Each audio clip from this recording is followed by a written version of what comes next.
I will be presenting the results of a fairly long-term project that we ran on Blue Waters to instrument the genomic variant calling workflow. I work at NCSA at the University of Illinois, and we have a band of faculty working in biology, computer science, and electrical and computer engineering who have founded Computational Genomics Initiative, specifically to ask what is the best kind of hardware and software for computational genomics.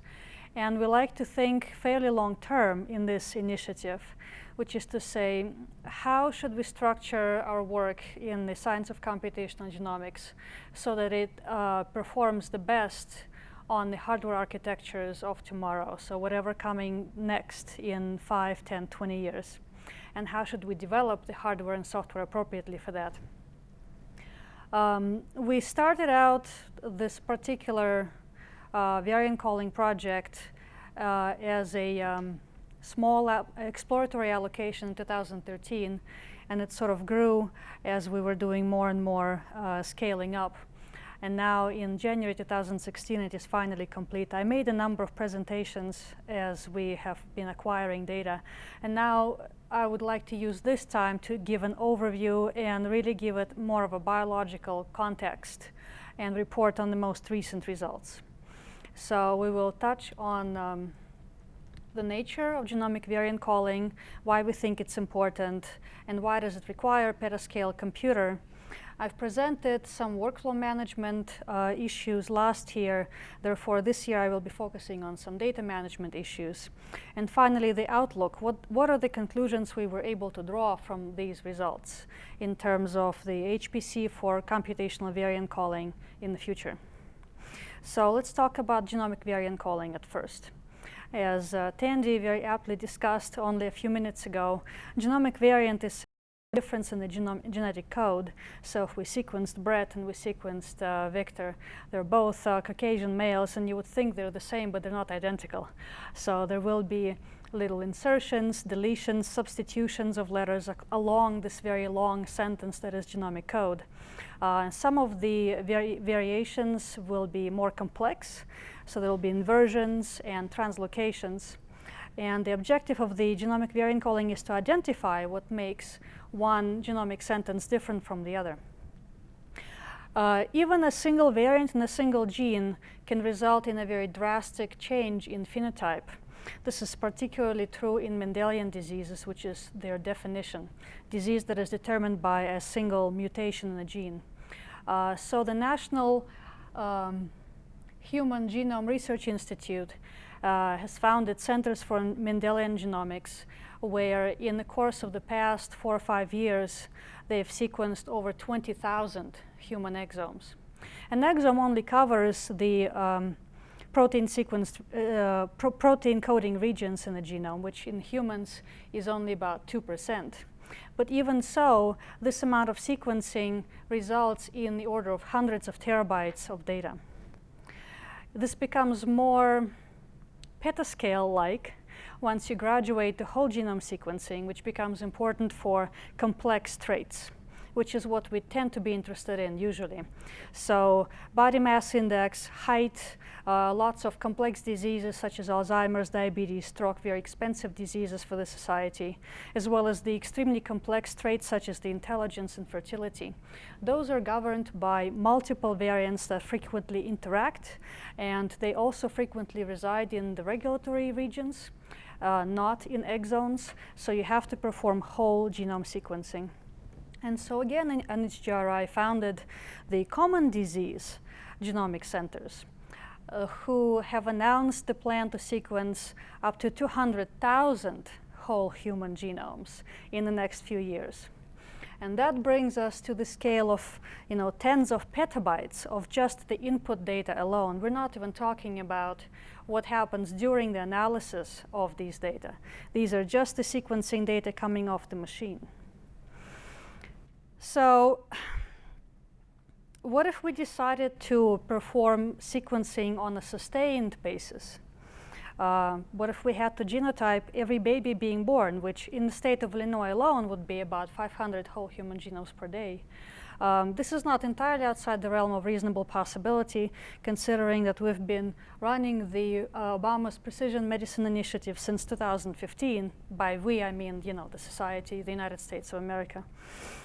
So in this case, we would need to deal with hundreds of terabytes of input data per day, which during the process of the analysis and figuring out the genomic variants computationally would blow up to a petabyte per day or more.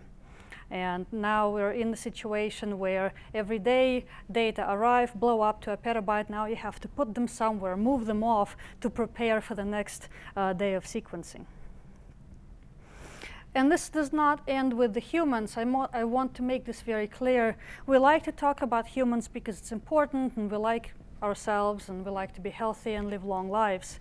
But it's also very important to realize that genomic sequencing is extremely active in the plant and animal world, especially for agriculture, because we care about the complex traits in plants that are responsible for plant biomass, which is important for biofuels and production, nutritive content of grain, parasite resistance, and so on and so forth.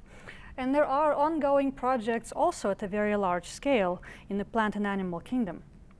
And I don't think it will stop here. Humans are very inquisitive.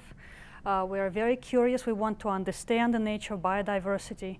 Heck, NASA are setting up to test genomic sequencing in a space station, which will open up a whole new realm of possibilities, some entertaining and some slightly scary, as witnessed here by the creepy cow. So what happens during the actual process of figuring out the variants? Are we at petascale just for data or also for compute? Well, in computational genomics, specifically here in the variant calling, we actually care more about node count than flops. So when we talk about petascale, we mean petaflops, right? But for us, in this particular area, we need tens of thousands of nodes to do our work. So for example, in the case of having to analyze 500 whole human genomes for every baby being born in one state, we would need to run a workflow that consists of three sort of parts. One is you grab the short sequencing reads and then you map them against the reference, which is sort of like the average human genome. And once you get this alignment, you massage it to improve the quality of the mapping for every sequence. And then finally, you provide the statistical support for every variant called. And these tend to be single node, non-MPI, multi-threaded jobs. And there are lots of them because of how many samples in this question we have, and also because we tend to parallelize by data. So we chunk up the input data and we split up the data by chromosome. And so it blows up to 12,500 jobs. Every job runs on its own node, so it's 12,500 nodes, which is half the blue waters, right? So the blue waters has 24,000 nodes. Just to analyze every baby being born in the state of Illinois, we would use half of the machine. And it only has the mere 26 petabytes of available storage. So the question we wanted to ask is, how far can we scale? Can we run a problem like that on blue waters? Can we run a bigger problem? What would it take to run a bigger problem? Okay. So I don't want to talk too much about the workflow because we've covered that last year. Suffice it to say it's fairly complex. It has many different pieces of software that are strung together. We parallelize in a data parallelization fashion by breaking up data into pieces. This workflow is instantiated and it runs just fine. We call it the best practices workflow because it's been developed and recommended by the Broad Institute, where they also developed this genome analysis toolkit, which is a very trusted set of tools for variant calling. So one of the first things we did once we got it working is we ran it on, let's say, 100 whole human genomes. And nobody noticed. Okay, the machine was big, there was no performance issues. Nobody noticed we were even doing that. We ran this several times and it was fine. So to remind you, there are 3 stages, yeah, the alignment, and then there's the massaging of the data, and finally calling of variants. On this graph, you see how the jobs proceed in terms of wall time, and these are the jobs in sequence. The green is when the job is running, the red is when it's waiting in queue. And in this case, they're waiting for each other. So these jobs don't start until these ones end. So we knew that most of the I/O bottlenecks would probably occur during the process of alignment, because we ran performance analysis on every individual executable of the workflow. And we figured out that the sort merge step during the alignment can be particularly I/O intensive. What this means is that if you have a particularly deeply sequenced set, for example, if you have the genome, which is like a long sentence, well, how many times do you sample every letter? That's the depth of sequencing. For whole genome, it can be between 30 times and 50 times. We call it 30x, 50x. And if you use deep sequencing, the input data sets can be quite large, so it can take many, many hours to run the initial alignment of the short reads against the reference. And because we only had at that time 24 hours of maximum wall time on Blue Waters, we understandably chunked up the input data and then aligned them individually, then sorted and merged them into a single data set before proceeding with the other steps. So this process of sorting and merging actually is quite I/O intensive. The nodes have only 64 gigabytes of RAM, so you can't fit the entire data set for a single individual in RAM. And so what it tends to do is it ingests the initial alignments, and then it sort of shards them into more temporary files, and it saves them to disk, and then it reloads them back and tries to sort and merge them, and finally write out the eventual alignment file. So we measured the I/O rates for reads and writes. And you can see, particularly for reads, it can get quite high, so 5 gigabytes per second. Is it gigabits? I don't know. And at scale, we hypothesized it might cause contention on the network, contention at the point of entry into the data server, and contention at the exit into the individual object storage targets or disks. So we measured how far we can scale in this particular point, because we knew this was expected to be the greatest I/O bottleneck. Okay, so here's what happens when you're really, really nice to admins. They let you do things in an unusual way, and they help you do it. So here I'm presenting the scalability analysis for 3 different file systems of 3 different sizes. Okay, so normally we are encouraged to run on the Blue Waters Scratch, but we can also run against the Blue Waters project space. And there is also the system called JYC, which is like the test bed. It has a teeny tiny, quote unquote, file system of all of 8 OSTs. And this is where they like to test the software before deploying it on the actual machine.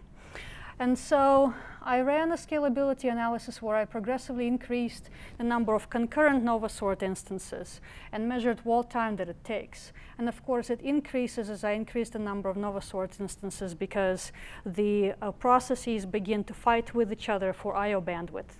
Okay. So when you see the number 16 here, imagine like you're analyzing 16 babies at one time. Yeah. When it's 1,000 and we're analyzing 1,000 babies at one time. Well, on JYC, on this teeny tiny file system, we couldn't get, above 64. And so this corresponds to like the soybean nested association mapping study, where they produced several inbred recombinant lines for soybean in order to study the genetic diversity in this plant. And I was able to run this analysis on Blue Waters, and it was fine once I got it to scratch. But you couldn't run bigger than that on a small file system like this. But then when I moved to projects, of course, we were able to scale up higher to about 256 before we started to really run out of wall time. And so the 500 babies per day would be sitting right about here, and you don't want to go higher than that on this file system. The scratch is 10 times bigger, so of course we could scale up to 1,000 without any tremendous slowdown for the process. And so if we ever wanted to analyze simultaneously all samples from the 1,000 fungal genome project for whatever reason, we could do it. The interesting part here is the fact that these two lines are so close together. So one line is me running against data that were not striped at all across the file system. And the other was with the data striped. And there's no particular difference. So this was very interesting because I was running these experiments with very high scalability. So this is like 1,000 samples at once. And then the next day I show up for work and the admins drag me over to the corner and say, have you been running something on the machine last night? Yes. Why? Well, because we were noticing up to 4 terabytes per second I/O rate on the file system. I say, wow, how is it possible? We're only supposed to get up to 1. Well, it's because the way NovaSort functions is it will write up these temporary files and then try and reading from them immediately. Well, in fact, they're still in the Lustre cache. So it's reading and writing from the cache. And that is how we're able to get up that high. So this is actually a testament to the quality of configuration of the file system on Blue Waters. Since I have a limited amount of time, let me just quickly skip here. We tried scaling up on the rest of the alignment process. And here we had to do some fancy footwork because actually striping did matter. Because during the alignment, you don't have as much access to cache. You're reading a little bit from disk, working on it in RAM, dumping to disk, then reading from the next portion from disk, working in RAM, then dumping to disk. And so here, we ended up solving a bottleneck that's displaced here by striping the input data a little bit, breaking them up into batches, and then staggering the batches. And once we've done this, we could run the 500 genome analysis on Blue Waters, and it ran just fine. OK. So we can do it. Yeah? What now? We have demonstrated in this project that Blue Waters can analyze in a sustained fashion 500 genomes per day, which is great if we ever needed to do that, if it became like a governmental imperative. We documented bottlenecks and issues in workflow management and data management, and we developed solutions to those problems. What was really great is that it enabled us to do some things. We were just ready, we were there. For example, to serve the Mayo Clinic as part of the Mayo-Illinois Alliance. We were there to help the H3A Bionet analyze their data that Harriet presented earlier this morning. It was just possible because we were already doing it all along. But what is the long-term situation? Bill Gropp yesterday made a call to the scientific community. Prepare your software for Exascale.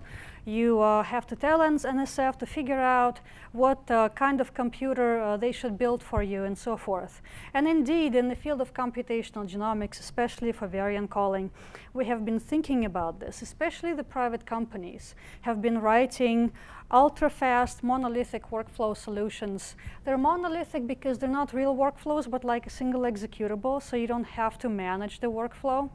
And they're ultra-fast because they run in hours to minutes as opposed to days.